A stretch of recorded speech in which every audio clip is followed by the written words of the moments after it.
Merhaba arkadaşlar, kanalıma hoş geldiniz. Bugün Max Payne 3'ün 9. bölümüyle karşınızdayım. Hatırlıyorsunuz en son mezarlıkta biraz çatışmıştık. Şimdi devam ediyoruz. Here I was again, halfway down the world, and still looking at the bodies of women I was supposed to protect. Only difference now is I didn't understand the language. İntikamımızı alacağız herhalde. Tranquilo, tranquilo, pode ficar tranquilo. Fica nessa parede, seu americano de merda. Que porra tá acontecendo aqui? Que merda tá acontecendo aqui? Haven't you figured out I don't speak your fucking language? Seu gringo de merda, cala a boca, seu gringo! That's right, I may be a moron, but here's the thing. I ain't quite as dumb as I seem.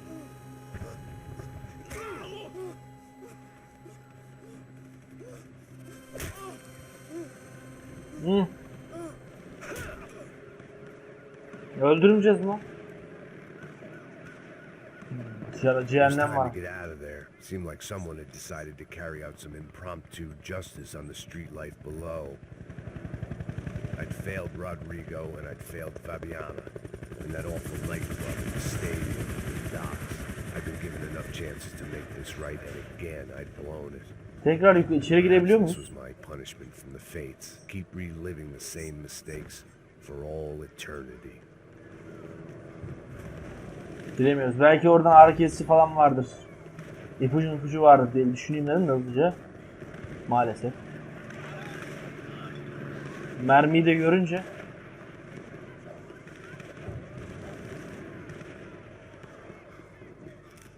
Ha? The cops didn't seem too concerned with meeting their arrest quotas. Between me and Sao Paulo's finest, it'd be a miracle if the CS were still in business by the end of the day. It was a goddamn war zone.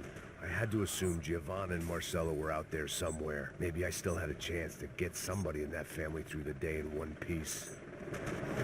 Polisler bana sıkıyor mu acaba?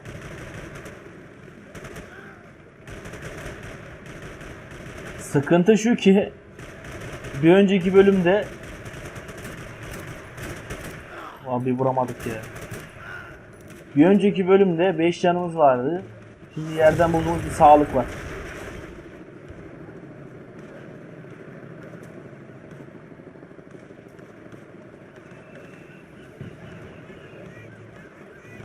The place was swarming with cops.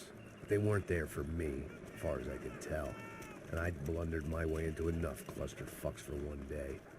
If these fools could buy me some time, I might have a chance to get to Marcelo and Giovanna before somebody put a bullet in their heads too.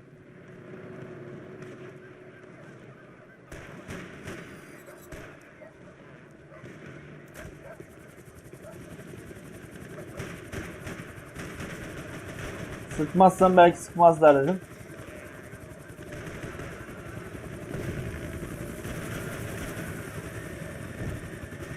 Şu ana kadar hiçbir polis bana sıkmadı. Polislere sıksam mı sıkmasam mı hiç bilmiyorum şu an. Giovanna and Marcelo were still alive, but I didn't hold out much hope they'd stay that way for long. I'd already lost the ransom money, got the hostage killed, and I was only just getting started. This was turning into another fine example of private security work. Çocuğa söylemeseydim burada olduklarını şu an her şey bitmişti.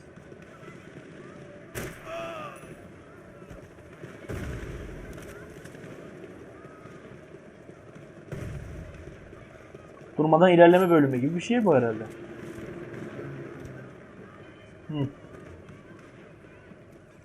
I'd heard about these raids. Rent-a-thugs in body armor sending a message to the poor that the cops are still in charge.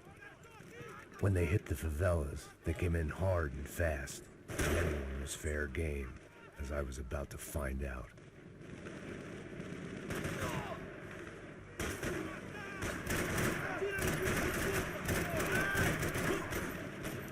Oha, ölmek bilmiyor.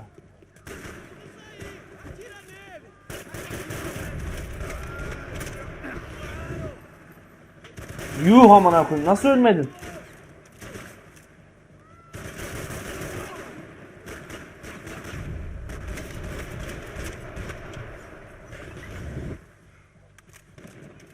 Oo, polislerle işimiz var.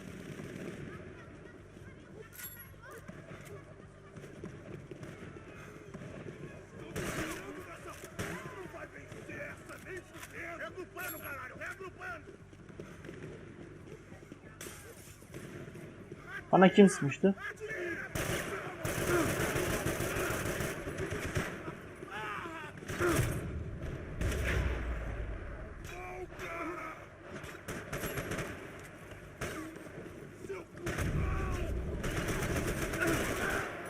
Ulan shift'im yok muydu ya? Ağır çekimde rahat rahat vuracak. Amacım oydu.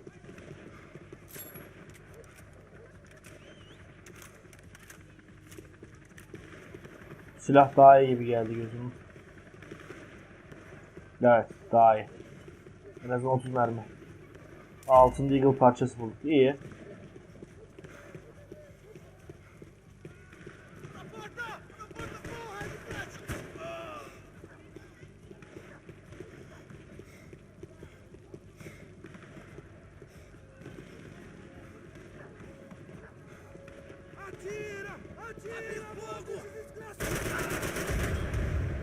Kime öldüm lan ben? Arkadakine büyük ihtimal. Evet, bu sefer daha iyi geldim.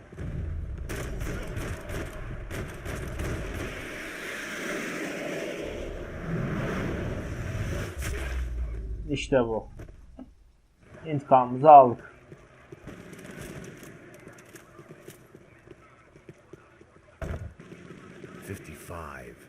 I'd seen that number before. Were these the same bloodthirsty motherfuckers that showed up after the shootout at the party? Polis değillermiş The bunlar. odds of me getting out of there alive, let alone Giovanna and Marcelo, were narrowing with every passing second. Buradan geçerken bir klibe geçer diye düşündüm, o yüzden geçmedim. Meğerse geçmemiş. Ha, buradan geçecek. Yavaşladım çünkü.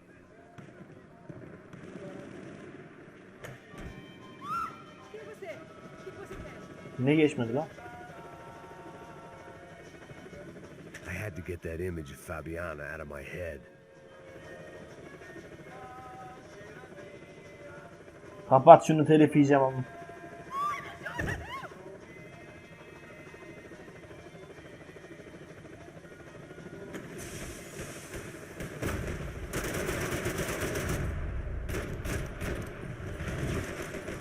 Onu vurmam gerekiyor muydu acaba?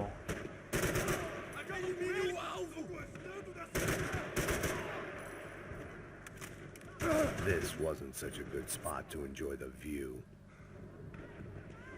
Sikim böyle manzarayı.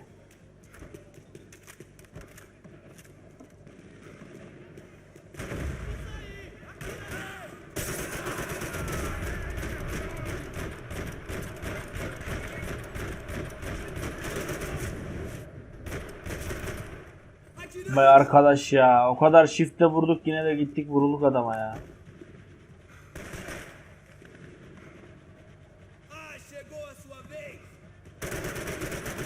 Tam bir favela yeri ya.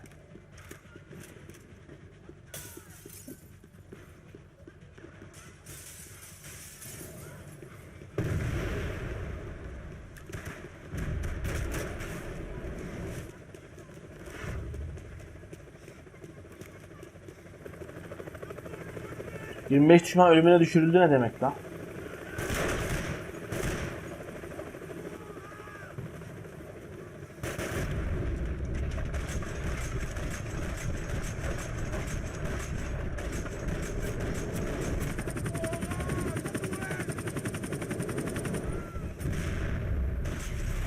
Tam bozuka atlarken şey... Çok güzel. Tek kurşunla helikopteri de indirdik. Ama tabii ki de taramalı silahımız gitti. I was still alive. Ha, geldi Still lan. not all that happy about it. Why did the easy way out never come? Maybe I thought I didn't deserve it. Oyunun en sinir olduğum olayıydı o. Taramalı silahın gitmesi. O gerizekalı oyunun şeyi yüzünden, scripti yüzünden benim silahım gitmesi çok saçma olurdu yani. Bir gitmişliği var.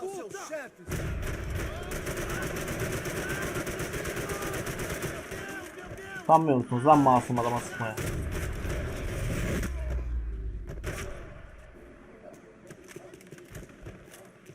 Öldü mü lan? Hiç kurtaramamış. Man, I was guessing these guys didn't spend their spare time studying the Geneva Convention.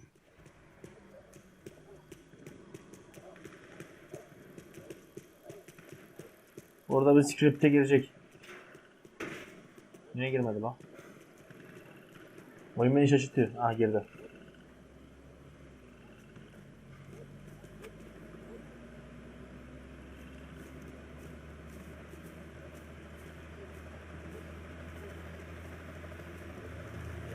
Jesus Christ, these bastards weren't playing games.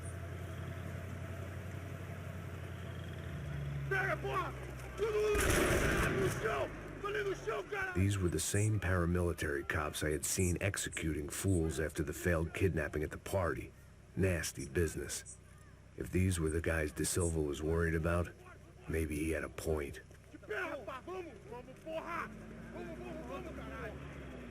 Yes, this was definitely them. Jesus Christ, these bastards made the NYPD look like the Hare Krishnas. Silah çekip durma arkadaş, ben taramalıyla oynayacağım ya. I couldn't make much sense of what I was seeing, but I had the feeling it wasn't that strange for anyone else.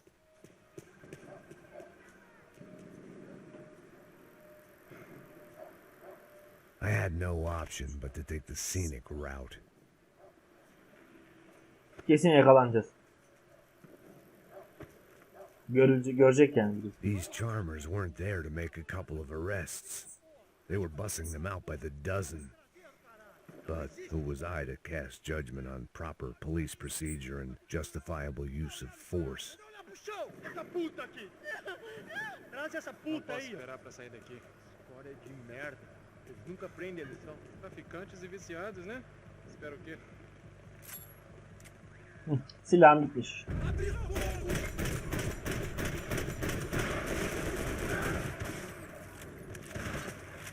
Orada da mı adam var ya?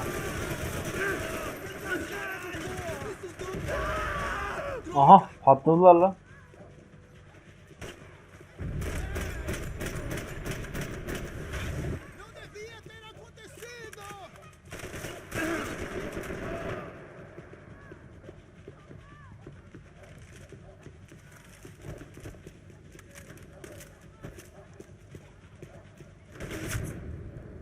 Ya sikeyim, nereden çıktın ya?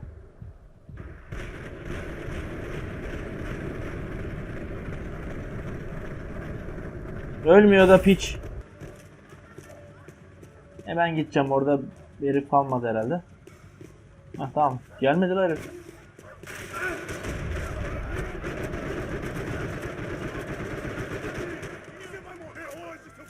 Taciz ateşiyle kurtulduk vallahi.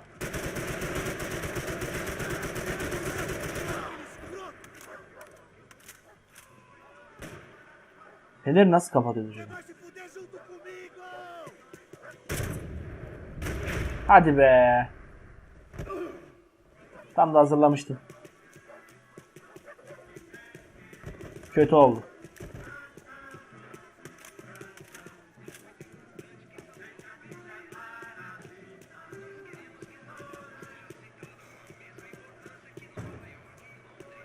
Oradan değil, şuradan. Yavaşladık farkındaysanız.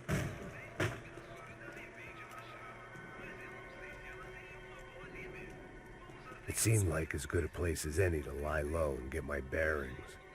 Problem was, some other fine gentleman had the same idea.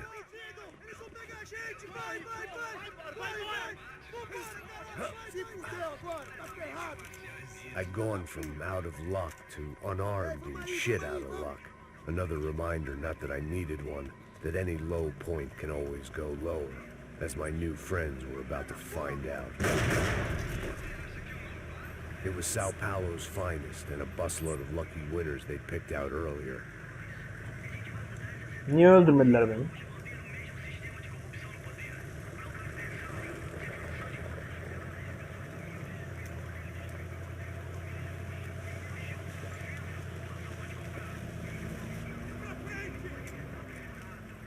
I decided I might as well follow them. I was lost and they were going somewhere, and it was the closest I was going to get to a plan.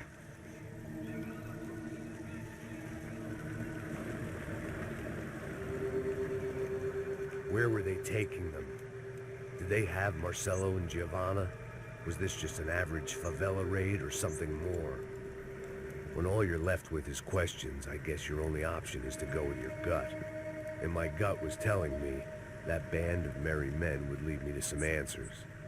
Answers I'd soon wish I'd never received.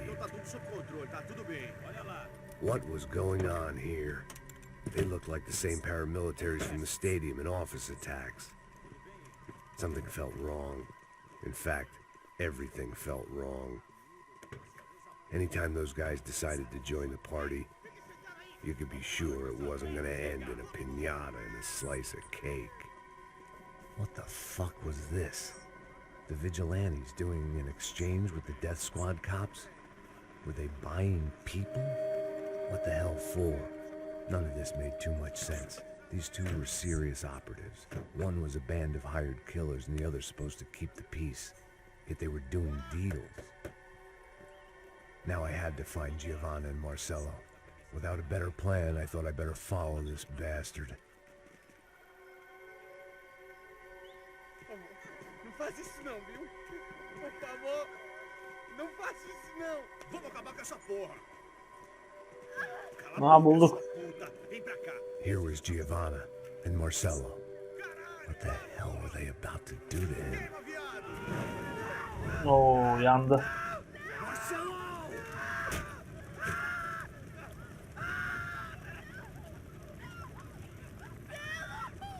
Jesus. Shit. Damn. Filho da puta! Você tá fugido, gringo! You bastard.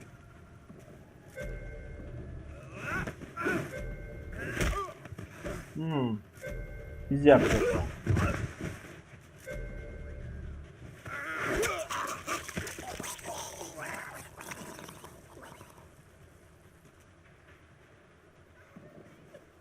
Giovanna! It's gonna be okay. No. You don't want to do that. Come on. Ve kendini öldürdü valla. Ya bu kız da ölmesin artık. Hayatta bir izi kalsın yani.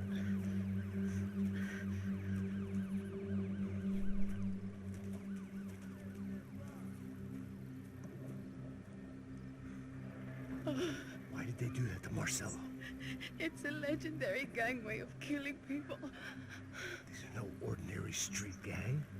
I guess they want people to think they are. With this, they can justify the killings of today and the people they took.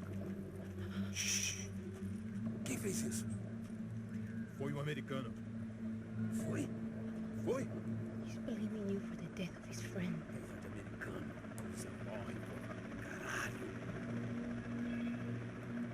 Contra ele. Mata ele. Pode deixar, eu mato.